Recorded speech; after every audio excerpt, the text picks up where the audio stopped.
ঝিনাইদহে নাশকতা ও হত্যা মামলায় গ্রেপ্তার আওয়ামী লীগের সাবেক 2 সংসদ সদস্যকে অন্তর্বর্তীকালীন জামিন দিয়েছে আদালত। গেল রোববার বিকেলে জেলা ও দায়রা জজ আদালতের বিচারক ইমরান হোসেন চৌধুরী এ জামিন আবেদন মঞ্জুর করেন। জামিন পাওয়া ঝিনাইদহ 1 আসনের সাবেক সংসদ সদস্য নায়েব আলী জোয়ারদারকে 2 মামলায় 7 দিনের এবং ঝিনাইদহ 2 আসনের সাবেক সংসদ সদস্য ও জেলা আওয়ামী লীগ নেতা তাহজিব আলম সিদ্দিকী সমিকে 3 মামলায় 20 দিনের অন্তর্বর্তীকালীন জামিন দেয়া হয়।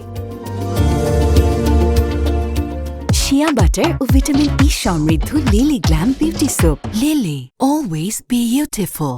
জানা যায়, ঝিনাইদহ 1 আসনের সাবেক সংসদ সদস্য নায়েব আলী জোয়ারদারকে গত 4 আগস্ট জেলা বিএনপি কার্যালয়ে ভাঙচুর, অগ্নিসংযোগের মামলা ও জেলা বিএনপির সভাপতির বাড়িতে অগ্নিসংযোগের ঘটনায় মামলা করা হয়। ওই মামলায় গত 12 সেপ্টেম্বর রাতে জেলা শহরের তারাপুর এলাকায় নিজ বাড়ি থেকে তাকে গ্রেপ্তার করা হয়। পরে থানা পুলিশের রিমান্ড শেষে তাকে আদালতের মাধ্যমে জেল হাজতে পাঠানো হয়।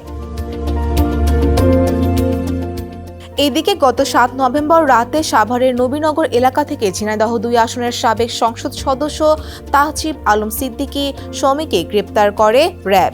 পরে পুলিশ তাকে ঝিনাইদহে এনে আদালতের মাধ্যমে 3 দিনের রিমান্ডে নিয়ে জিজ্ঞাসাবাদ করে। পরে তাকে জেলার কারাগারে পাঠানো হয়।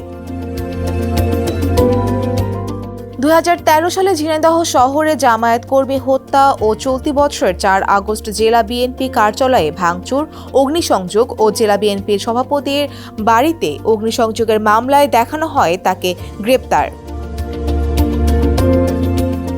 রাষ্ট্রপক্ষের আইনজীবী এস.এম. মশিউর রহমান জানান, তাহজিব আলম সিদ্দিকী সমিকে 3 মামলায় এবং নায়েব আলী জোয়ারদারকে 2 মামলায় জামিন আবেদন করেন আসামিদের স্বজনরা। পরে শারীরিক অসুস্থতাজনিত নানা কারণে তাকে অন্তর্বর্তীকালীন জামিন মঞ্জুর করেন আদালত। নায়েব আলী জোয়ারদারকে চলতি বছরের 1 ডিসেম্বর এবং তাহজিব আলম সিদ্দিকী সমিকে 14 ডিসেম্বর পুনরায় আদালতে হাজির হতে হবে।